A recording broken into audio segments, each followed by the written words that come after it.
বন্ধুরা, ভেন্ডি তো অনেক খেয়েছেন অনেক রকমের সবজি করে। তো আমি আজকে ভেন্ডি পোস্ত করব।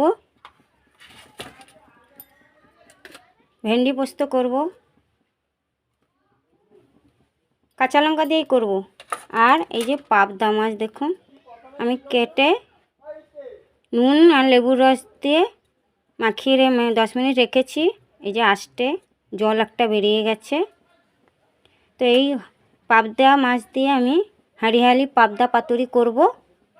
তো কিভাবে করব আপনারা দেখুন।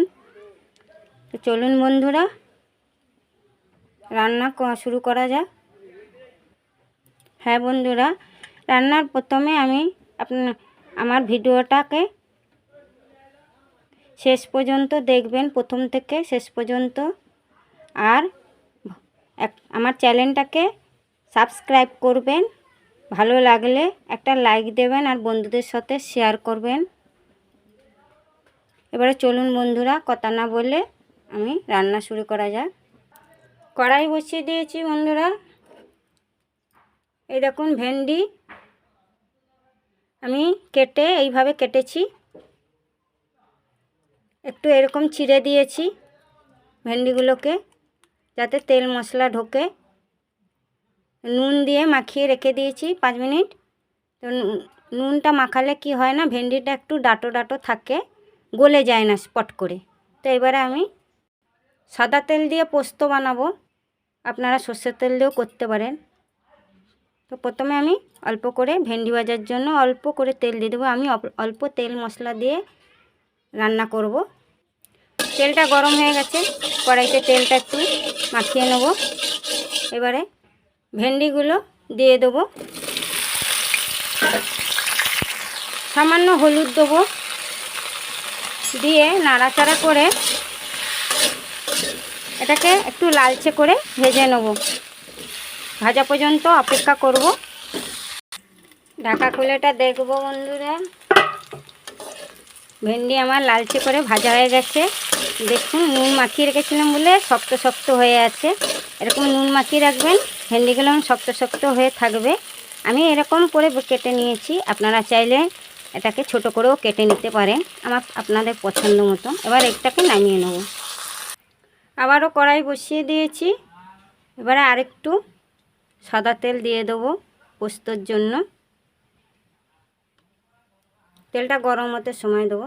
তেলটা গরম হয়ে গেছে, আমি অল্প করে কালো জিরে ফোড়ন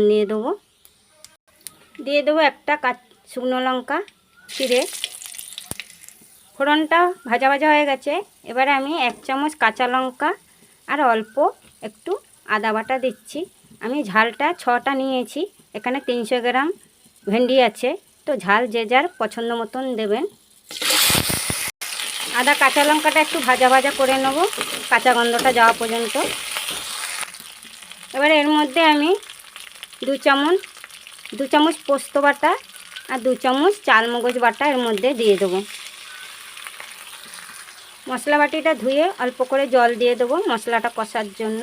এবারে যেহেতু ভেন্ডিটা নুন দিয়ে ভাজা আছে, তো আমি অল্প করে স্বাদ অনুসারে নুন দিয়ে দেবো। দিয়ে এবার এটাকে ভালো করে কষিয়ে নেব। এবারে সামান্য একটু চিনি ব্যালেন্সের জন্য দেবো। যাদের পছন্দ মিষ্টি দেবেন, না চাইলে না দেবেন। একটু দিলে তরকারিটা খেতে স্বাদ হবে। আবার একটু ভালো করে কষিয়ে নেব। তেলটা ছেড়ে এসছে। আমি এর মধ্যে হলুদ দিলাম না, যেহেতু পোস্ত। এবারে এর মধ্যে ভাজা ভেন্ডিগুলো দিয়ে দেবো, দিয়ে ভালো করে নাড়াচাড়া করে নেব। মশলাটা বয়েল হওয়ার জন্য 1 কাপের মতন জল দিয়ে দেবো, মাখো মাখো করব। আপনারা আপনাদের পছন্দ মতন করে দেবেন। এবার নাড়াচাড়া করে এটা হওয়া পর্যন্ত, মাখো মাখো হওয়া পর্যন্ত সময় দেবো। এই ভেন্ডি পোস্তটা হতে হতে এবার আমি পাতুরির জন্য রেডি করে নেব।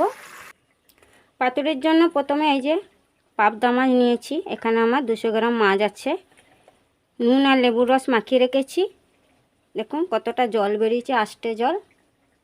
এই নুন লেবু মাখিয়ে রাখলে এই আষ্টে গায়ের যে একটা লোদ জাতীয় জিনিস থাকে সেটা বার হয়ে যায়, এতে আষ্টে গন্ধটা থাকে না। এবারে মাছগুলো আমি একটা পাত্রে নিয়ে নেব। 200 গ্রাম মাছের জন্য আমি এখানে 10 থেকে 15 গ্রাম পোস্ত বাটা নিয়ে নিয়েছি। এখানে 2 চামচ সর্ষে বাটা এর মধ্যে দিয়ে দেবো।